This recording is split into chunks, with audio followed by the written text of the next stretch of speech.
Some have labeled Virginia basketball a snooze fest, while others call it a thing of beauty. But no matter how entertained you may be while watching the Cavaliers fight their opponents, you can't deny that their style is superior. Holding the number 6 ranking in the college basketball land and a conference-leading 9-2 record in ACC play, the Hoos have been hooping their heads off in Charlottesville this winter. UVA started the year out ranked number 18 in the AP poll and were able to climb their way to the number 2 ranking in all the nation, their highest placement since the Hoos' 2019 national championship winning season. Uh-oh, is there trouble in the paradises of Arizona? Well, potentially, as the Phoenix Suns just lost in their first preseason game against a team that doesn't even represent the NBA, the Adelaide 36ers, an NBL team hailing from South Australia, shocked the basketball world Sunday night when they upset the Suns 134-124.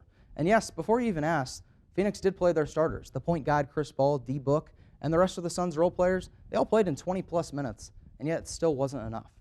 Now sure, we can't overreact to just one preseason game, but there should still be some cause for concern. In fact, it's gotten so bad that this year's Virginia Tech football team is in danger of losing all their contests in the month of October, a mark that hasn't been scratched in Tech football history in 70 years. Back in 1952, the Virginia Polytechnic Institute Gobblers, yes, the Gobblers, not the Hokies, lost all their games in the month of October. And over those 7 decades, a lot has changed in Blacksburg, and many of the traditions were different. The Virginia Tech Hokies were known as the VPI Gobblers, a name that they held until the 1970 college football season, where they were officially replaced the Polytechnic Institute with just Tech. Must-win ACC basketball here in Greensboro. We got the Clemson Tigers, 3rd seeded, making their debut here at the Coliseum versus NC State. 4 days and 13 games of college basketball action has brought us to this moment right here. The ACC Championship here at the Greensboro Coliseum. The Duke Blue Devils taking on the Virginia Cavaliers. Norshad Omier, an All-ACC player for the Miami Hurricanes, going down, rolling his ankle in the 2nd minute of the game. That really put Miami behind the 8 ball. Isaiah Wong did his best, the ACC Player of the Year, at 22 points to lead the way for the Hurricanes. It was Quavion Smith, it was Jarkel Joyner. That dynamic duo is going to be a lot for the Clemson Tigers to handle. Now on the other end for Clemson, they have not played in some time. As I mentioned, it's their debut, but they're surely rested and look ready to go. Clemson on the outside in, looking into the NCAA tournament bubble. Despite being the 3 seed, they need to win desperately. So does NC State. So both these teams need it on the side of the bubble. Who can get it? The Tigers or the Wolfpack coming up next on 3304 Sports. Second half about to get underway here from Greensboro Coliseum. NC State passes the ball into Jarkel Joyner, who will bring the ball across the timeline. Here we go. Second half of Virginia Tech and NC State coming your way as the ball flips over to the right block. That is DJ Burns. Hokies bring a double. Burns gets stuck with it. Burns keeps his dribble alive somehow. Burns going into the lane. Called for a foul. It'll be Basili. Yeah, luckily, the only thing that's fallen in the way of the Hokies so far is the foul trouble. Absolutely. Basili picks up his 2nd. Mutz with a couple as well. So baseline out of bounds pass from Jarkel Joyner. He'll bring it into Terquavion Smith. Smith, the runner in the lane, got it. Terquavion Smith picking up where he left off. 21 points. He's a flamethrower tonight, folks. And on the other end, Sean Padula, the Hokies point man, he'll give it over to Basili at the top of the key. Basili looking to orchestrate the choir a bit.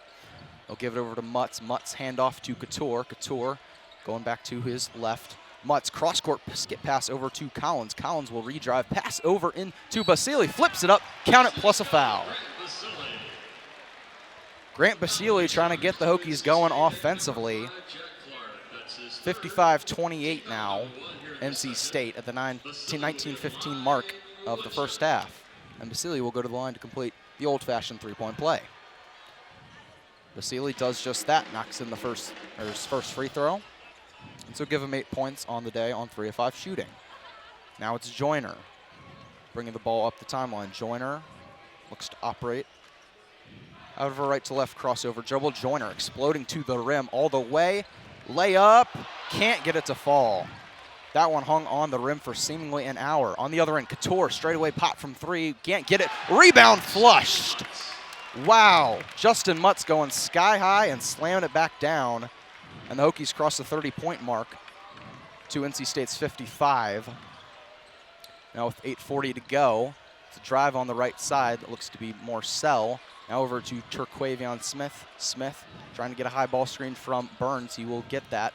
Flips it back over to Morcell. Morcell, standstill three, off the mark. Rebound goes to Hunter Couture. And the Hokies will try and make a run here to begin the second half. Couture skips it over to Mutz. He'll pull a three. That one can't fall. Rebound goes to Smith and the Wolfpack. We'll try and operate some early offense. Turquavion Smith all the way to the basket. A little Euro step. Got it to go off glass. Turquavion Smith, he is unstoppable tonight. Puts in another bucket, give him 23 and 57-31 advantage NC State. As it's Justin Mutz on the left wing. Mutz driving inside.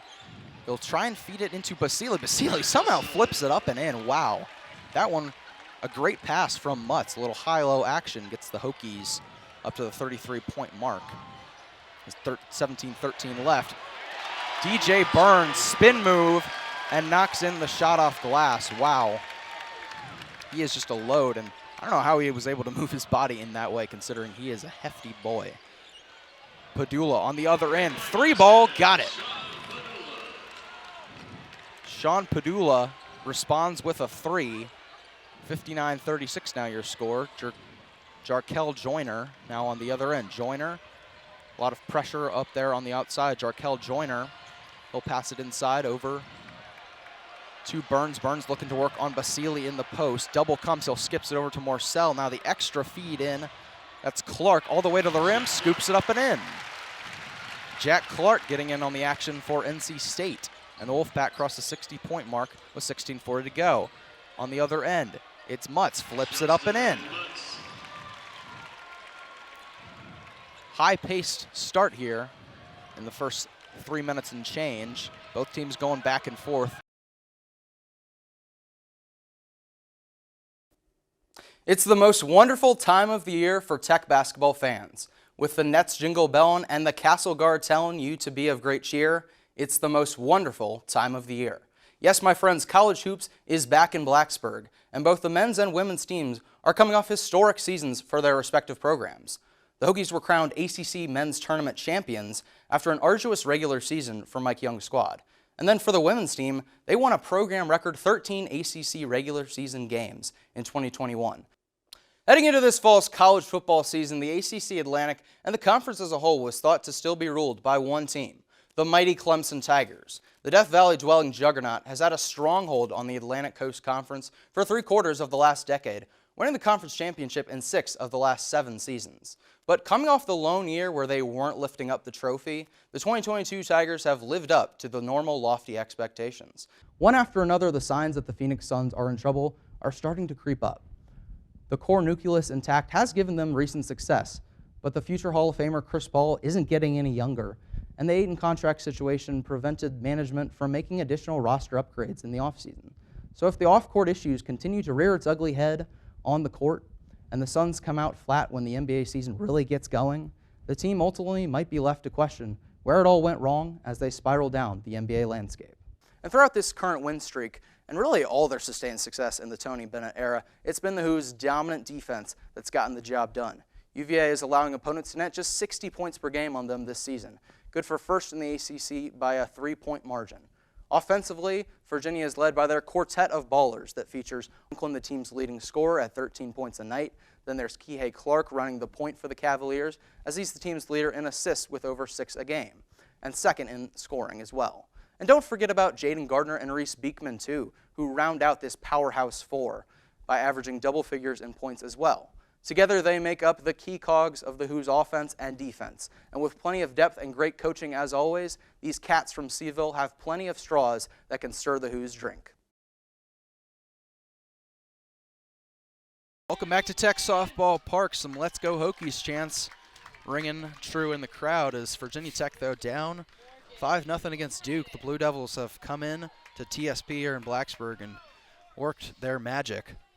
Looks like we have a pinch hitter here, too. Yeah, pinch hitter Morgan Overitis to lead off the inning for the Hokies as Tegan Thrunk subbed out offensively. Yeah, well, we were talking about during the break, the Tech offense, it's going to have to get some momentum here late. Again, Game 2 just 30 minutes following the conclusion of Game 1 here. So Tech's going to have to get it going. Wright's 0-1 to Overitis. Finds the zone once again. That's strike 2, so Overitis catches a couple strikes from Jayla Wright. Normally plays in the outfield, Overitis. She's a senior from Canton, Michigan. Last year was all ACC second team, but this will only be her 38th bat of the year as she's been kind of taken out of that lineup, so to speak, so far. And Overitis gives a hearty hack at that one, but it's fouled softly into the dirt. You know, it looked like it went off the helmet of Freelick, too. But yeah, Overitis subbed in offensively for Thrunk. Looking to give Tech a little boost here. She can certainly do that with 2 home runs from the season. And Tech's going to need that here. We talked about it a lot. It's really that simple. The offense is going to have to get going. The pitching has done everything in their power to keep Tech in these games. You know, yesterday was a 3-1 game entering the 7th, and then that grand slam kind of put it away. But here it's a 5-0 game. Tech has 6 outs to work with. Overitis puts a charge in 1 out to right. Under it is Goddard, and she makes the play for out number 2. So there's a good contact out there in right field, but once again, a similar story today as it was yesterday on a Saturday, windy afternoon. Another one at that here at Tech Softball Park. Not quite as windy as yesterday, but once again, the balls just aren't carrying for the Hokies like it is for the Blue Devils. Yeah, it seems that way, and it looks like Overitis really got a hold of that one, but it seems like it kind of stayed in the park thanks to the wind, and you know, now you got another pinch hitter here, Tech looking to get something going. It'll be Meredith Slaw taking her digs from the left side of the batter's box. Certainly has been an interesting ride for Slaw. The lefty, a senior from Warsaw, Virginia, was All-ACC first team last year, arguably the best hitter on this Tech team this year, though, has not been the same story. This is her 28th at-bat, and only 2 hits and a single RBI to show for it so far. Slaw swings at pitch number 2 she sees from right and fouls it away once again. So Slaw, as we mentioned, plenty of success at her time. It's been often nicknamed Sluggin' Slaw in the past couple years, but this year it just hasn't been the same story. Only hitting .330 in terms of OPS. Certainly some limited time, but with her experience, she could certainly put a charge into the offense. Slaw slaps one the other way. That's deep to left field, and it's out of here! Just like that, Meredith Slaw goes yard and puts the Virginia Tech Hokies on the board, 5-1. Sluggin' Slaw is back for Virginia Tech, and at just the perfect time. Yeah, Will, you were just talking about it. It's the player that can put a charge into the offense. Hasn't necessarily been the season she would like, but huge there to get a home run, get Virginia Tech on the board, and we'll see what they're going to be able to do with this momentum. Yeah, opposite field one at that. You talked about it, Slaw. It hasn't been her season this year, but with an All-ACC first-team bid last year, and she's hit plenty of homers here at Tech Softball Park, knows the park very well, and was able to put a great bat on ball. Deliver that one opposite field, too.